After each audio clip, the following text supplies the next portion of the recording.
Hey yo YouTube, what's up? It's your boy SalvationsElite. We are back with another video, guys, and today, man, the news finally dropped. We've been wondering for a while about how much the Pro League was going to cost teams to franchise, and we finally figured out how much Activision is selling these spots for. Insane, man. They're selling these spots for 25 million, man. So originally I was going to be just doing the CWL Fort Worth predictions, which I'm flying out for it.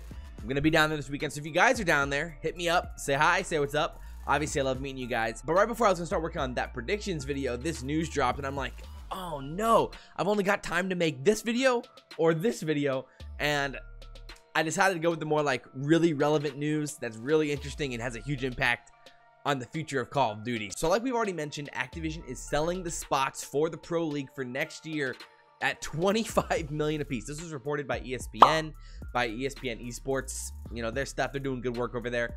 And I mean, that's pretty reliable information coming from that source, you know. I mean, it'll be interesting to see how it plays out, but at this point we're going to take them for what they're saying, 25 million for a spot, which is wild. And as we know, franchising is going to have a huge impact on Call of Duty as a whole. With the $25 million price tag, that's going to have a huge impact in itself on what orgs we see even be able to maintain themselves or stay inside the Call of Duty scene. So for those of you who this might be their first time even hearing about this somehow, like, franchising now in Call of Duty will look like this. So you know how we currently have the Pro League, we have the qualifications for the Pro League leading up to it based all around pro points just to get into the Pro League.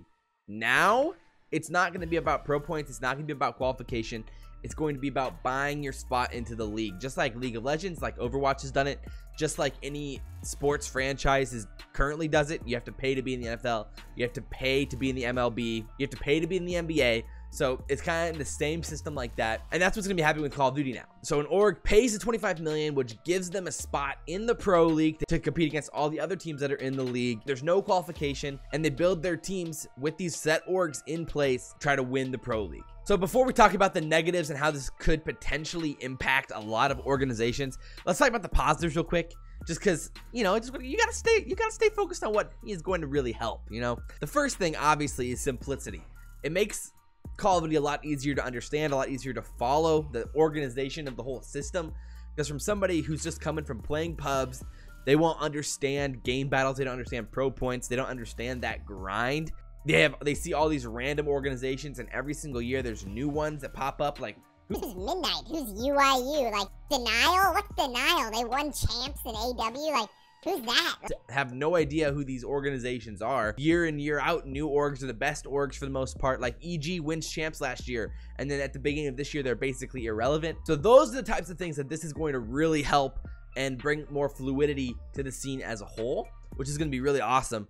And in that aspect is really, really good for Call of Duty. And another thing I think a lot of people ignore is how important the AM scene becomes when there's a franchise league. You know, one of the negatives that, of course, is going to happen is that it eliminates the possibility of your Midnights just to dominate and start rising to the top with just this roster. But what will happen is now you're not going to rise as an organization, but you can still rise as a team or as a group of players. Like a team of 5 can just start dominating in the AM scene, whether or not they have an org or not, and then, you know, that team of 5 will get picked up to go into the Pro League. I mean, this allows for MLG to invest a lot more money into the AM scene, probably create more online AM leagues, even at lower levels, and put more money into the AM leagues for open events and things like that. Even though from an organizational standpoint, it sucks for the amateur orgs that now basically have no shot at becoming an elite org unless they acquire an insane amount of financing.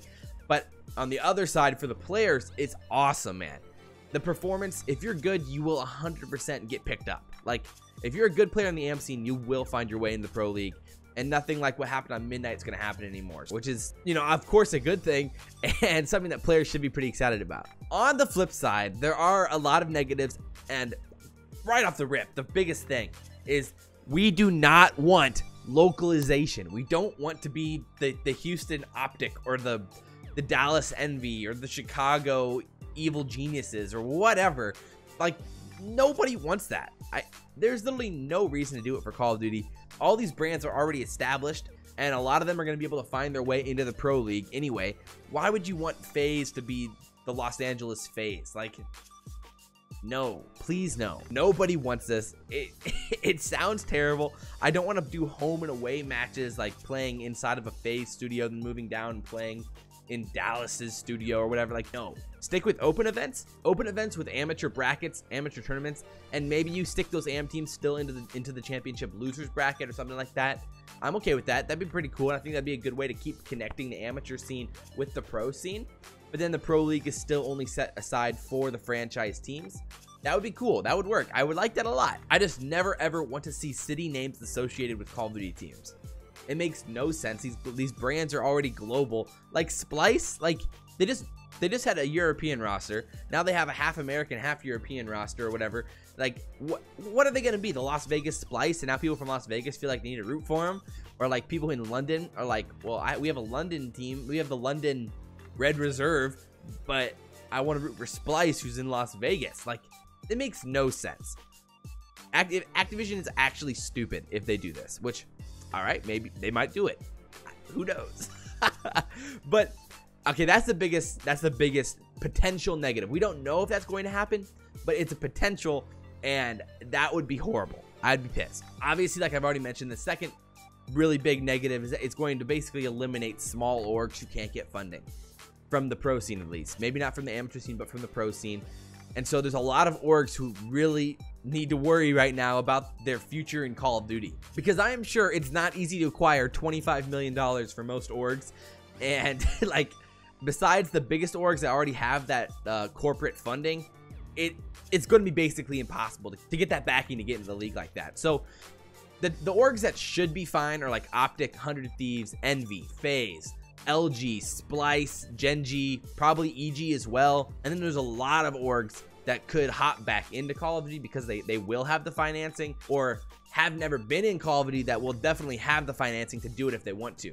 So like Cloud9, Echo Fox, Liquid, Fnatic, G2, Solo Mind, Immortals, maybe even like Complexity again, can you get back into it depending on, you know, funding and like that. And those are teams I'm expecting a lot of those teams to be now in Call of Duty. eUnited is my biggest question mark, at least in the one that I think is, they have such a rooted brand in Call of Duty, and they have a lot of fans, and like seeing them at champs last year and how many people got behind EU as an organization was really cool. So I'm hoping that they're able to get that financing to get into this pro league for next year, but they're definitely a big question mark because I don't think they could currently afford it. But you never know. But yeah, so the orgs is probably the biggest issue with franchising and ruining a lot of these really cool orgs that have been around for a long time in Call of Duty. And then the other big worry I have is balancing within the league. So right now there's basically no borders. The teams go where they want. Sure, there is salaries that come into play, but the teams just go wherever the players currently are, and it kind of flows like that. The biggest issue I see within, you know, 3 to 5 years down the road, if there isn't monitoring of salary caps and spending limits, there could be a huge issue where 4 teams would literally just dominate the league every single year. The only thing I will say is the beauty of Call of Duty is that basically every year different players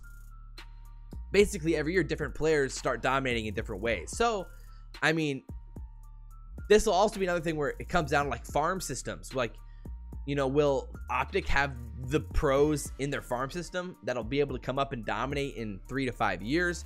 The 14, 15, 16, 17-year-olds that are coming up and developing, you know? And that's why the amateur scene is so interesting in a franchising aspect. And, you know, it's going to be just so much different than it used to be, where, okay, you find Scump the God, who's just this random kid online on game battles. Now we're going to actually be seeing these amateurs playing, you know, tournaments online that are actually going to be broadcasted, that are maybe these guys are 14, 15, 16 years old. So for younger players, there could be a lot of opportunities, which is really cool and something I'm really excited about. But yeah, from Activision's perspective, this is huge, like insane. So to put this, to put it all into perspective, I mean, Black Ops 4 has been an incredible success financially. For they sold 500 million in revenue in like the opening week or whatever of Black Ops 4, which is absurd, insane. Like World War II barely did better than that year long. So in that perspective, Black Ops 4 has been a huge success. Regardless, their projected income is going to be like 1 billion to 1.5 billion for Black Ops 4 collectively. And if you're selling, say, 16 league spots with 25 million apiece. I mean, you're coming out to $400 million, which means that competitive Call of Duty, professional Call of Duty, will be 30 to 40% of Activision's budget or revenue, more realistically, for the whole year, which means that they're going to have to put a lot of effort into making this game competitively reasonable, to make sense for competitive. They're going to put a lot of effort, be really responsive, hopefully. I might be giving them too much credit, who knows, but you'd expect that they'd be able to make games and their developers would be very responsive to competitive feedback and balancing the game in a more reasonable way for the competitive scene, which is pretty cool. And I hope that's actually a positive, and it definitely could be moving forward. So when you're watching this, I'm leaving for Fort Worth today, which is Thursday. And I mean, I can't be more excited. This is going to be an awesome event. Las Vegas was a sick event. Adam Apicel is already hyping up how many people are probably going to be there. It could be the most attended event ever for an open event, which would be so sick. I'm excited for it. I'm looking forward to it. And the franchising news is wild, man, wild. And overall, I think I'm pretty happy with it, unless they make it local. I'm about to be pissed, and you're going to see me ranting on socials. Speaking of socials, follow my Instagram. The link is in the description, and you're seeing a little pop-up right here. But like, I'm gonna be investing a lot more time into it. I decided to merge like my personal with like a SalvationsElite Twitter, because I wanted to have a base to grow off of, you know, and so I do that. So I'm gonna be investing a lot more time into socials, and I keep hinting at all this, but there's a lot coming out on the channel these next like 2-3 months. I'm gonna be releasing a video next week after I do a breakdown of CWL Fort Worth. I'm going to be doing like a little video talking about our future together, and I'd be hyped if you guys check that one out next week. It's gonna be an exciting one. I'm gonna be talking about a lot of what's coming up on the channel and potentially going full-time content creation, stuff like that. So guys, I really appreciate all the support. It really does mean a lot to me. Follow the socials if you guys are interested and keeping up with everything going on. But as always, guys, I'm your boy SalvationsElite, and we'll see you next time.